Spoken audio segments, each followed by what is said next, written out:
Ya, ada tambahan, tambahan pertanyaan di sini.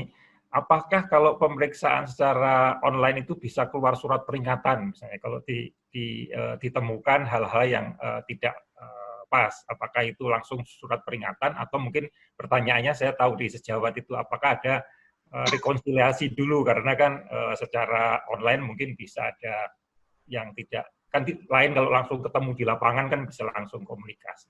Itu pertanyaan sebelum saya pindah ke Bu Berti. Iya, terima kasih Pak Pre. Sebetulnya sama ya, prinsipnya itu online maupun offline sama Pak. Jadi pada waktu nanti kita pada saat pertemuan online tadi kita menemukan ada temuan-temuan, kita bisa memberikan peringatan sama aja dengan temuan pada saat offline. Bisa peringatan kalau memang nanti kita minta datanya ternyata kurang atau major misalnya temuan, bisa peringatan keras, demikian Pak Pre. Ya, terima kasih Bu. Itu terobosan yang sangat menarik dan efektif. Baik, sekarang saya pindah ke Bu Berti untuk ketiga. Ini pertanyaannya adalah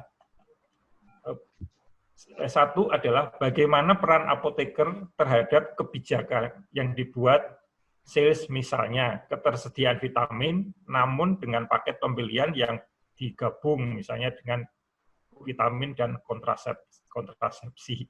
Ini mungkin maksudnya bagaimana kebijaksanaan dari PPF kalau ada orang sales, karena kan ini vitamin itu lagi laku, supaya jualan digabung dengan produk yang tidak laku. Nah ini mungkin pertanyaannya peranan apoteker di situ seperti apa?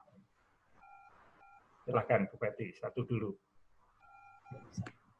Ya, terima kasih Pak Pre. Jadi bagaimana peran apoteker ya tadi seperti pertanyaan Pak Pre. Jadi kalau di kami ya Pak, jadi memang kebijakannya itu tidak menyediakan bundling seperti itu Pak. Jadi kalaupun mereka akan membeli vitamin, ya fokus ke vitamin, tapi tidak ada banding seperti yang tadi disebutkan.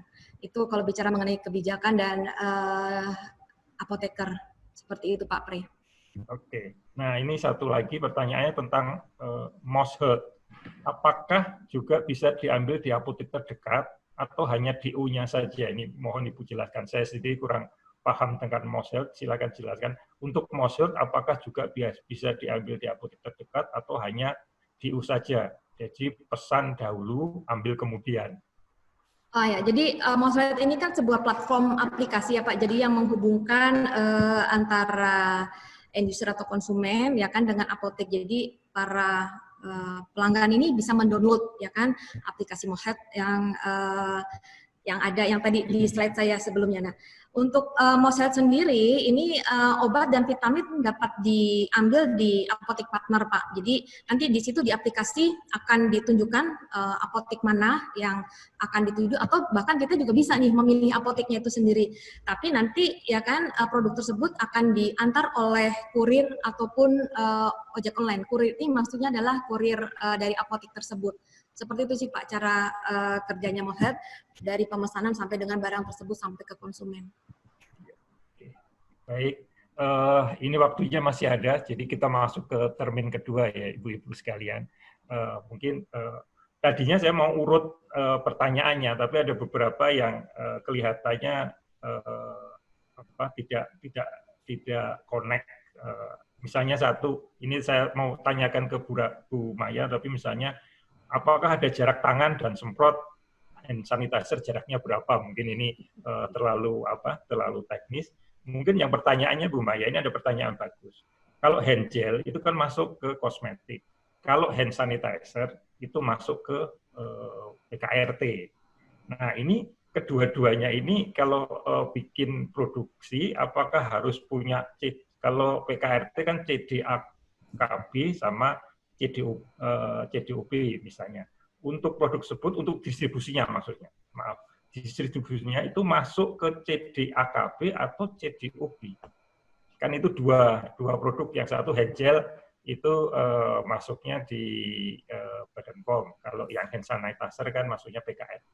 Nah untuk sarana didistribusinya itu sertifikatnya apa? Ini mungkin nanti bisa saya sampaikan juga ke ke tempatnya Bu Ratna. Kira-kira itu pertanyaannya Bu Maya. Kalau hand sanitizer itu kan masuk PKRT ya Pak. Jadi artinya itu yang punya kompetensi untuk melakukan pengaturan itu di Kemkes, Kementerian Kesehatan, yang saya kurang detail juga untuk tahu. Tapi kalau hand gel itu masuk kosmetik, tadi bedanya ya, kalau hand gel itu fungsi utamanya melembabkan, tapi dia ada bahan untuk sanitizer, itu aja bedanya di situ. Dan itu dikeluarkan oleh Badan POM, mengenai distribusinya tidak diatur. Badan POM tidak mengatur pendistribusian kosmetik. Beda dengan obat yang harus ada CDOB-nya, alkes ada CDAK mungkin ya. Saya nggak tahu kalau PKRT ada atau tidak, tapi kalau itu hand gel tidak ada pengaturan mengenai distribusinya. Itu jawaban saya. Terima kasih. Terima kasih Bu. Kemudian ke Bu Ratna lagi Bu, ini masih berhubungan dengan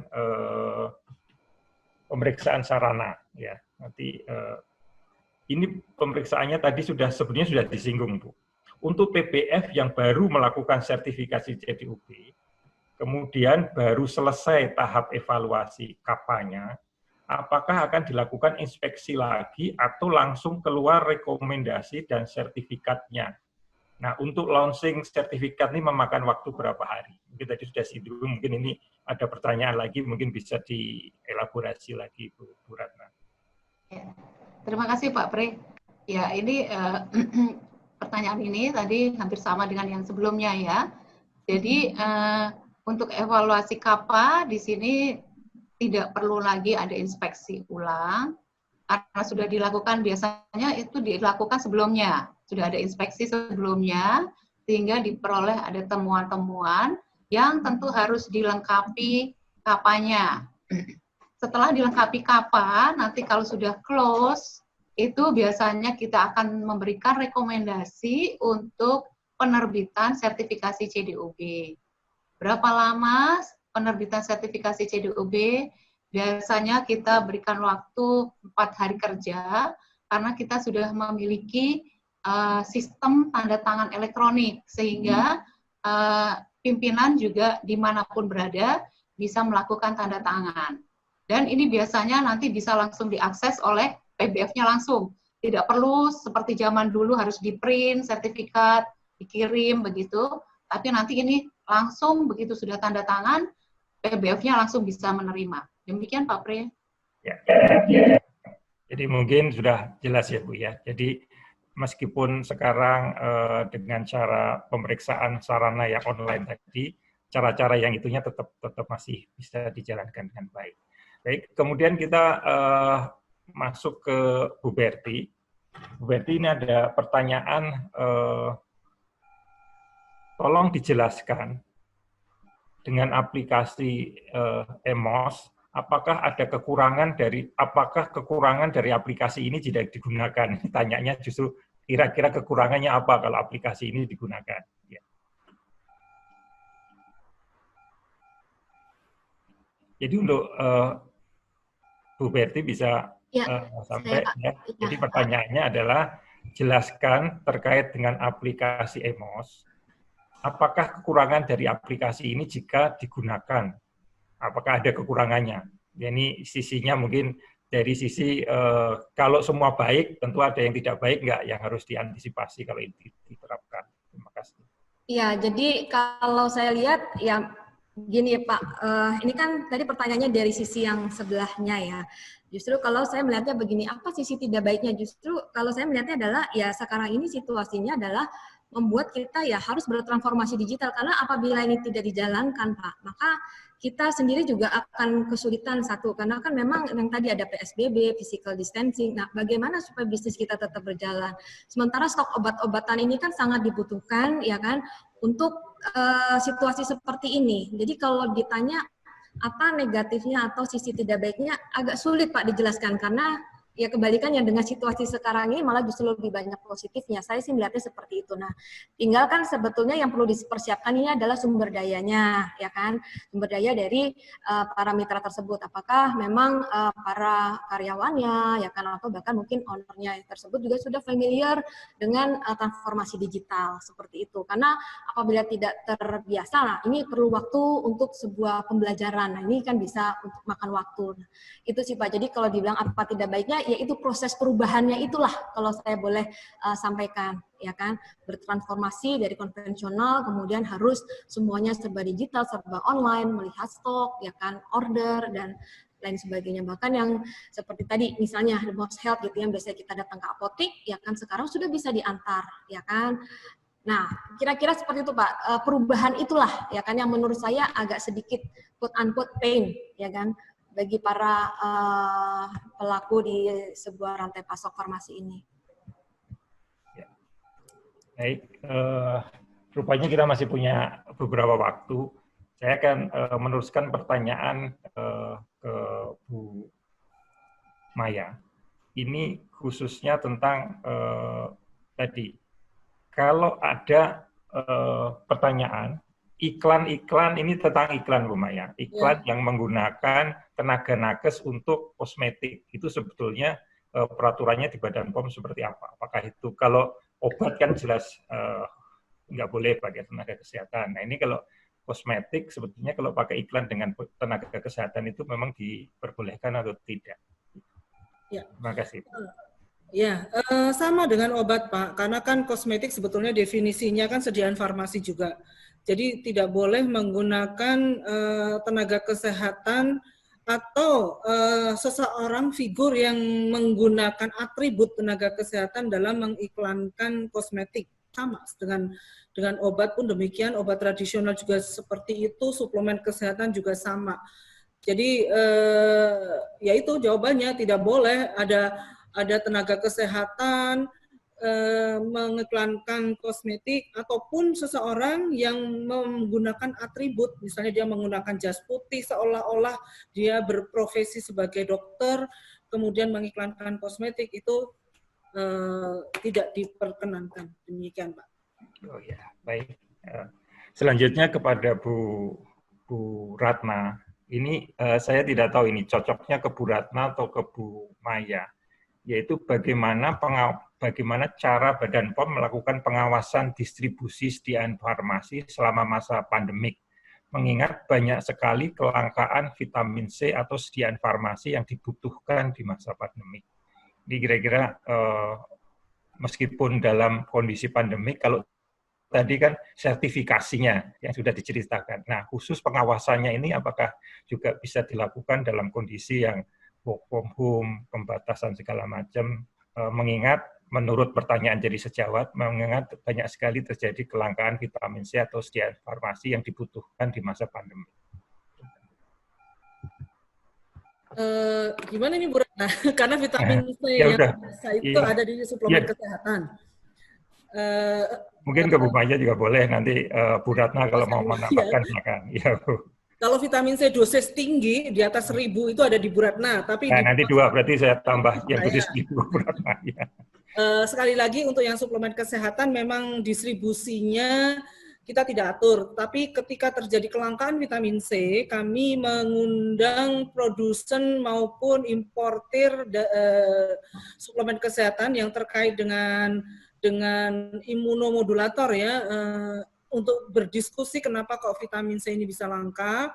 Karena waktu itu dijawab bahwa demand dari vitamin C ini, permintaan pasar tuh naik 10 kali lipat tiba-tiba. Jadi tiba-tiba tuh naik 10 kali lipat, sehingga produsen sendiri tidak siap. Mereka sudah save 3 kali sehari, 7 hari seminggu, malah ada yang 7 hari, ada yang 6 hari, ada yang 7 hari, sudah digenjot sedemikian rupa untuk memenuhi kebutuhan pasar itu tetap kejar-kejaran. Jadi begitu dilempar ke pasar langsung habis gitu.